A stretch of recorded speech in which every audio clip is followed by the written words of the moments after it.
Antes, en la Edad Media, el ser humano era estudiado en su relación con Dios, pero en la época renacentista se empieza a valorar al hombre por sí mismo, como ser racional y superior al resto de las criaturas.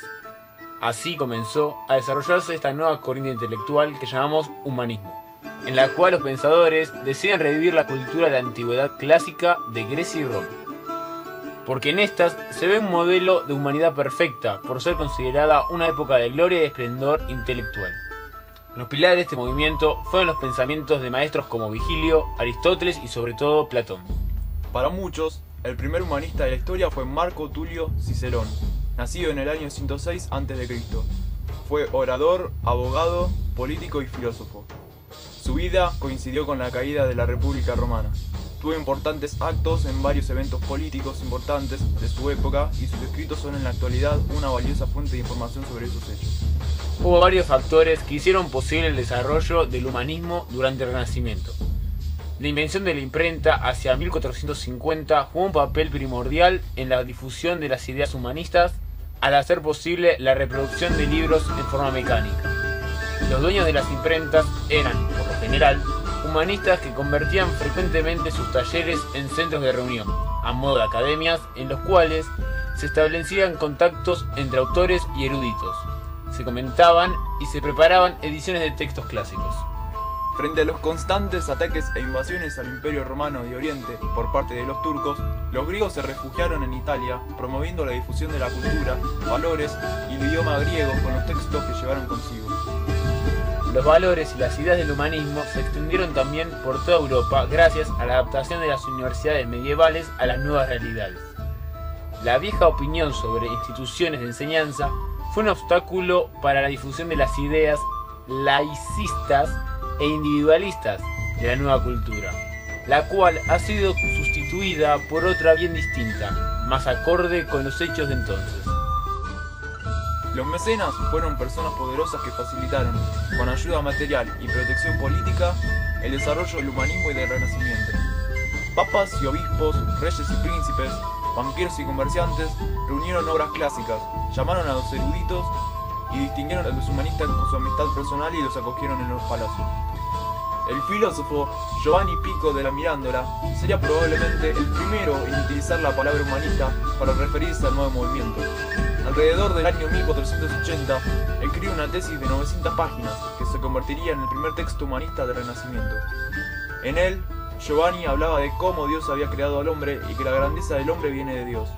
A principios del siglo XV, los humanistas del Renacimiento se ven interesados en el latín clásico, y no el medieval, el cual era distinto y más desarrollado. Francesco Petrarca, nacido en el año 1304 y fallecido en el 1374, fue considerado el mayor erudito de su época. Combinó su interés en la cultura clásica, el cristianismo, y dejó una profunda influencia en la literatura. Escribió muchas cartas importantes y su espíritu crítico lo convirtió en un fundador del humanismo del Renacimiento. Erasmo de Róterdam, nacido en 1466, fue humanista y teólogo holandés. Causó una gran repercusión en el debate entre católicos y protestantes, y creó su propia corriente dentro del humanismo como erasmismo a partir de sus obras. Estas reflexiones trataban sobre cómo tendría que ser la organización política de las ciudades, cuál era el rol e importancia de los ciudadanos y su postura sobre la libertad de estos. Fue una época muy influenciada por el dinero, donde quien lo poseía era considerado bendecido y poderoso. También, el solo hecho de poseer trabajo o algún tipo de ingreso era considerado como una bendición divina. Anteriormente se veía a la mujer desde un punto de vista principalmente bíblico y se las despreciaba por su relación con Eva y el pecado original. Más tarde, en la época renacentista, se retomarían algunas culturas clásicas y se compararía a la mujer con las diferentes diosas, sobre todo con Venus, diosa de la belleza, del amor y de la vida. Mientras tanto, nace en 1469 Nicolás Maquiavelo, humanista reconocido en Florencia por sus reflexiones políticas. Realizó obras como discursos sobre la primera década de Tito Livio y el retrato sobre la corte de Francia, pero la más destacada fue El Príncipe. De esta obra se hace famosa la frase "el fin justifica los medios". Con esta obra, Maquiavelo pretende guiar a Lorenzo de Medici y darle una idea de cómo unificar Italia.